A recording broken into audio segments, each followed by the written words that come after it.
আমি জাস্ট একটু রেডি হলাম, শপিং এ যাব, আর তুমি বৃদ্ধাশ্রম থেকে তোমার বাবাকে নিয়ে চলে আসছো। যেদিন তোমাকে বিয়ে করে এই সংসারে আসছি সেদিন থেকে আমার জীবনটা শেষ হয়ে গেছে।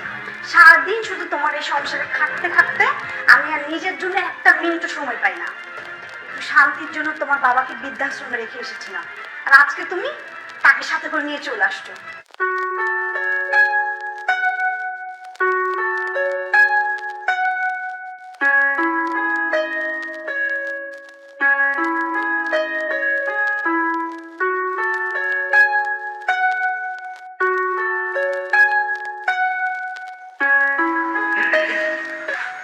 আব্বা আসসালামু আলাইকুম। ওয়ালাইকুম আসসালাম। জামাই, তুমি এই অসময়ে হঠাৎ কি মনে করে মিমকে সাথে আনোনি? না বাবা, মিম আসেনি। আমি আসছি আপনাকে আমার বাসায় নিয়ে যেতে। কেন, মিমের কোনো সমস্যা হয়েছে নাকি? না বাবা, মিমের কোনো সমস্যা হয়নি। আপনাকে নিয়ে যাচ্ছি একটা সারপ্রাইজ দেওয়ার জন্য। সারপ্রাইজ? তুমি কি বলছো? আমি তো কিছুই বুঝতে পারছি না। বাবা, আপনি শুধু বাসায় গিয়ে আমার পিছনে দাঁড়িয়ে থাকবেন, যাতে মিম বুঝতেই না পারে আপনি ওর বাবা। তারপর বুঝতে পারবেন সারপ্রাইজটা কি। তোমার বাসায় যাব, সারপ্রাইজ দিবা? ঘটনাটা কিছুই বুঝতে পারছি না। তারপরে তুমি যখন বলছো চলো, তোমার কথা তো রাখা উচিত। তুমি আমার একমাত্র জামাই বাবাজি।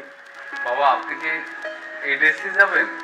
হ্যাঁ, আমি তো এই ড্রেসে বাইরে যাচ্ছিলাম। আসুন।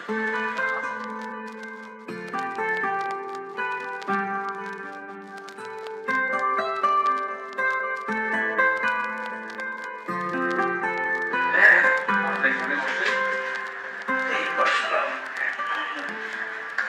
মিম যেন আপনাকে না দেখে। মিম, মিম, দেখে যাও কাকে নিয়ে আসছি। কি হয়েছে? কাকে নিয়ে আসছো? আমার বাবাকে নিয়ে আসছি।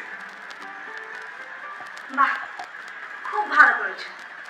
আমি জাস্ট একটু রেডি হলাম, শপিং এ যাব, আর তুমি বৃদ্ধাশ্রম থেকে তোমার বাবাকে নিয়ে চলে আসছো। যেদিন তোমাকে বিয়ে করে এই সংসারে আসছি সেদিন থেকে আমার জীবনটা শেষ হয়ে গেছে। সারাদিন শুধু তোমার এই সংসারে খাটতে খাটতে আমি আর নিজের জন্য একটা মিনিটও সময় পাই না। একটু শান্তির জন্য তোমার বাবাকে বৃদ্ধাশ্রমে রেখে এসেছিলাম, আর আজকে তুমি তাকে সাথে করে নিয়ে চলে আসছো। তুমি কি মনে করছো তোমার বাবার জন্য এখন আমি কাপড় কাচবো, তোমার বাবার রান্না করব, তোমার বাবার আমি সেবা যত্ন করব? না, এরকম ভুল ভাবছো। আমি তোমার বাবার জন্য কোনো কিছু করতে পারবো না। তুমি ভুলে যেও না, আমি তোমার বিয়ে করা বউ, আমি তোমার বাড়ির কাজের মেয়ে না। তোমার যদি তোমার বাবার সেবা করতে হয় তো তুমি করো, আমি তোমার বাবার জন্য কিছু করতে পারবো না। আর হ্যাঁ, আপনি বা কেমন মানুষ, ছেলের সংসারে চলে আসলেন, বৃদ্ধাশ্রমে থাকতে পারলেন না? আর তোমাকে বলছি, তোমার বাবা যদি এই সংসারে থাকে তাহলে আমি আর এই সংসারে থাকবো না। আমি তোমার বাবার কোনো সেবা যত্ন করতে পারবো না। এখন তুমি ডিসাইড করো, এই বাড়িতে তোমার বাবা থাকবে নাকি আমি। বাবা তুমি? ঠিক আছে মিম, আমার প্রচন্ড ঘৃণা হচ্ছে যে আমি তোর মতো মেয়ের বাবা। তুই এত নীচ, এত জঘন্য, এত খারাপ। তুই আর কোনদিনই আমার আর বাবা বলে ডাকবি না। আমার বাবাকে অত্যাচার করে বৃদ্ধাশ্রমে পাঠিয়েছে, তাই তোমার বাবাকে নিয়ে আসলাম তোমার অত্যাচার দেখার জন্য।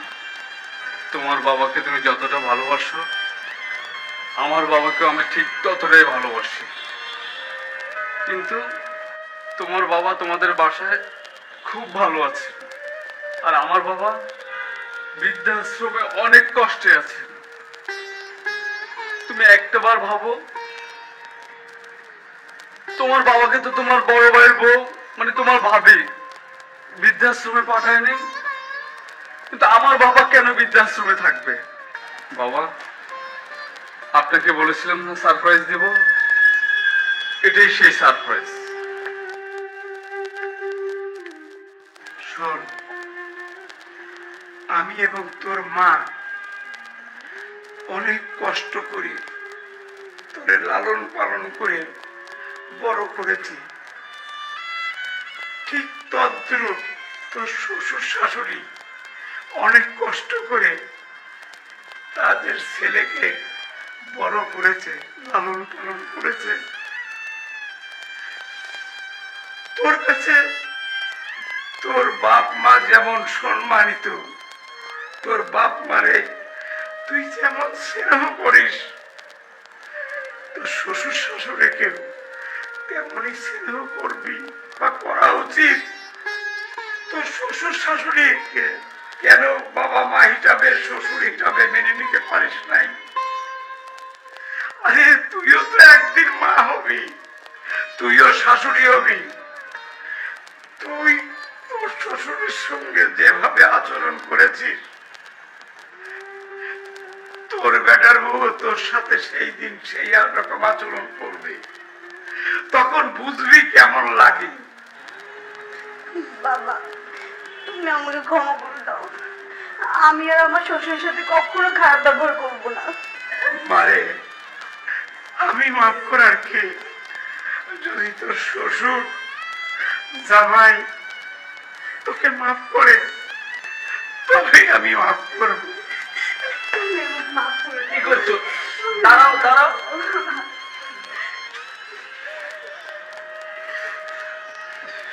দেখো মিম,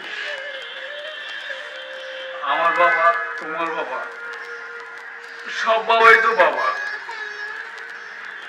সব বাবাই আমাদের সম্মানিত বাবা। সব বাবাইকে আমাদের সম্মান করা উচিত। তুমি যে তোমার ভুল বুঝতে পেরেছ, আমি এটাই চেয়েছিলাম। যাও, বাবার জন্য খাবারের ব্যবস্থা করো। না, আগেই আমাদের জন্য খাবার ব্যবস্থা করতে হবে না। তার আগে চলো বেশ ভাবে নিয়ে আসি, সবাই মিলে একসাথে খাবো। হ্যাঁ, আমি এখনই বাবাকে বৃদ্ধাশ্রম থেকে নিয়ে আসবো। চলো। ঠিক আছে, চলো।